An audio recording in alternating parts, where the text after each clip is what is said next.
ขับรถจักรมาเที่ยวเวียดนามเดินทางมาฮอด EP ที่4กันแล้วเนาะทุกคนตอนนี้แม่นเฮากำลังล่างรถเพื่อล่างน้ำทะเลออกเพราะว่ามื้อนี้เฮาอยู่ที่ญาจางคืนสุดท้ายเฮาจะเริ่มมุ่งหน้าลงสู่ทางใต้ของเวียดนามกันต่อนะทุกคนเช้ามื้อนี้เฮาก็เก็บเครื่องแล้วเรียบร้อยมาแล้วบอกเลยว่ารถคันนี้โคตรหนักแล้วก็เครื่องโคตรหลายแบกของกันมาแบบจุกๆเลยเจ้าก็ไปซื้อกาแฟทุกคนเดี๋ยวสิไปหาแฟนเขาอยู่ทับจางก็คือได้ขี่ลงไปทางใต้อีกประมาณ2 ชั่วโมงเอาไว้ซื้อกาแฟ18,000 กีบ18,000 ดงหลังจากซื้อกาแฟแล้วเฮาก็มุ่งหน้าออกจากเมืองญาจางเพื่อไปทับจามรับแฟนเฮาที่สถานีรถไฟห่างจากตัวเมืองญาจางประมาณ2 ชั่วโมงครึ่งหลังจากนั้นเฮาก็ขี่ออกมาเรื่อยๆจนวิทย์จากตัวเมืองญาจางบรรยากาศมื้อนี้โคตรดีเลยท้องฟ้าแจ่มใสแล้วก็บ่ร้อนปานใดเหมาะกับการขับรถที่สุดหนทางบ้านเขานี่ต้องบอกว่าดีแฮงมื้อนี้ก็ว่าอยากซิ่งเด้เห็นแล่นน้ำก้นเฮามาแต่ตอนนั้นมาแซงเฮาเด้เลยแซงคืนนะพอดีบ่มักให้อันยังมันกิ้งหนานะมันรู้สึกว่ามันเจ็บตานะป้ายทะเบียนมันส่องตาขับรถอยู่เวียดนามสิ่งที่ตำรวจจราจรอยู่ในเขตที่สุดก็มี2อย่างก็คือ1ความไว2คือแอลกอฮอล์การขับรถเกินความไวที่กำหนดก็คือ60กิโลเมตรต่อชั่วโมงเนาะก็จะมีค่าปรับไม้ที่ค่อนข้างบ่ค่อนข้างแหละโคตรสูงก็คือระดับ5ล้าน6ล้านขึ้นไปพุ่นแล้วเนาะทุกคนตอนนี้เขามาฮอดสนามบินญาจางแล้วนะทุกคน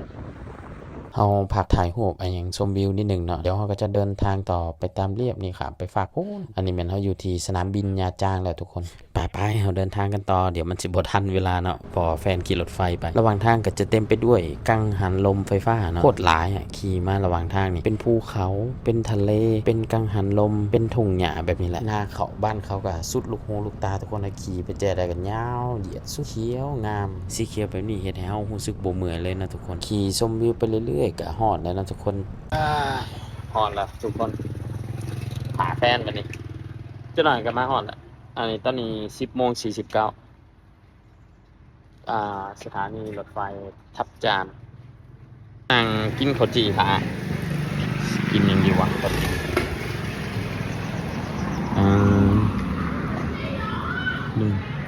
ทำท่าว่าบ่ได้เนาะหนึ่งเบ้งมีหนึ่งสาธิตเนี่ยสมมติว่าเฮาบ่ได้ภาษาเวียดนี่สิได้กินบ่เนาะเฮาก็สีใส่ว่าเอาหยัง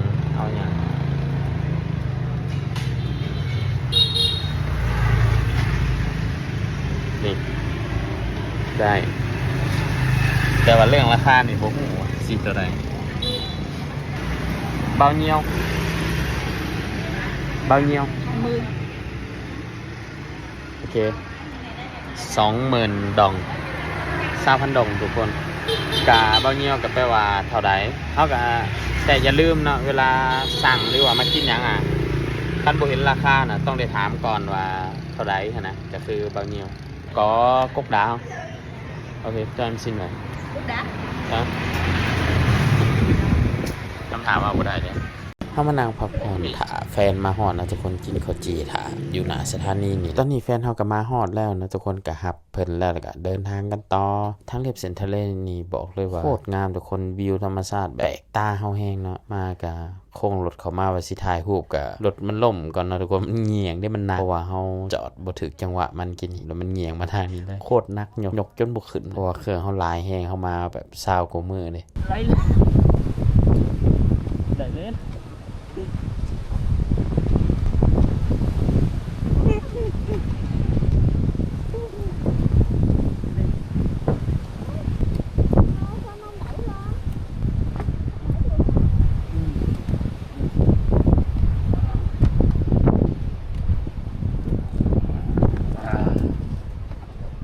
หลังจะเอารถขึ้นได้เนาะเฮาก็โอ้ลมกันว่าเป็นหยังตอนกินนี่ลงรถบ่ได้วะเจ็บบ่อนใดอยู่บ่หยังสิหลังจากเบิ่งแล้วบ่มีไผเป็นหยังบ่เจ็บบ่อนใดก็พากันนั่งชมวิวชมบรรยากาศต่อเนาะทุกคนวิวข้างหลังเฮานี่โคตรงามน้ำทะเลก็โคตรใสแต่ว่าลมน่ะแรงสุดอยากเอาโดรนขึ้นไปบินมุมสูงให้ทุกคนเบิ่งแบบมันก็สิงามให้เขาบินกันแต่ว่าบินบ่ได้น่ะลมโคตรแรง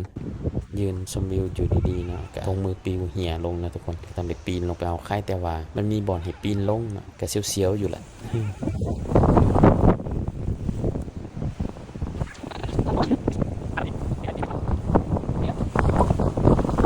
หลังจากนั้นเขาก็ออกเดินทางชมวิวระหว่างทางกันตอนทุกคนเดี๋ยวเขาก็ฮอดแล้วเนาะแวะกินข้าวก่อนอีกประมาณ60ลักระหว่างทางตามเส้นนี้นะสังเกตเห็นแม่นเขาเลี้ยงแกะนะหลายแต่ว่ามันบ่ค่อยงามนะแกะอยู่ในสงสัยบ่แม่นละดูมันบ่ขนมันจึงบ่งาม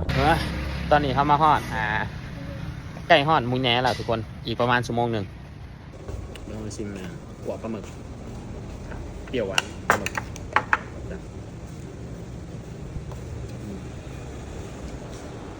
ผลไม้โอ้ยเดี๋ยวเขาเลย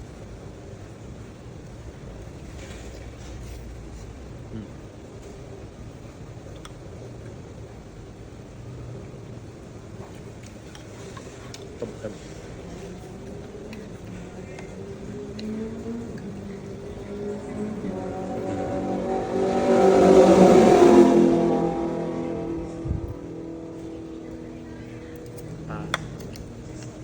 ลาเปรี้ยวหวาน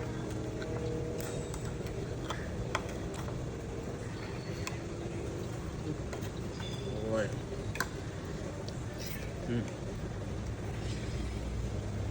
ครับผมตอนนี้เขาก็ขับรถเดินทางมาฮอดที่พักของเฮาแล้วนะทุกคนตอนนี้กำลังขี่ขึ้นไปหาบ่อนจอดรถอยู่เดี๋ยวเฮามาเจอกันใน EP ต่อไปนะทุกคนว่าเฮาอยู่เฮาหลินเฮาเช็คอินของเฮามันเป็นอะไรเนาะอยู่มุ้ยแหน่อยากบอกว่าที่พักก็บ่ได้แพงคือคิดเนาะว่าจะเป็นคอนโดแบบนี้เดี๋ยวเฮาเกริ่นคร่าวๆให้ก่อนนะทุกคนว่ามุ้ยแหน่น่ะจะเป็นเมืองที่ติดทะเลแล้วก็มีทะเลทรายเดี๋ยวเราจะเห็นกันว่าคนไปหลินเวียดนามเลยมีทะเลทรายถ่ายรูปกับอูฐอย่างประมาณนี้อันนี้แหละเขาเรียกว่ามุ้ยแหน่โอเคทุกคนเรามาเจอกันใน EP ที่5เด้อมุ้ยแหน่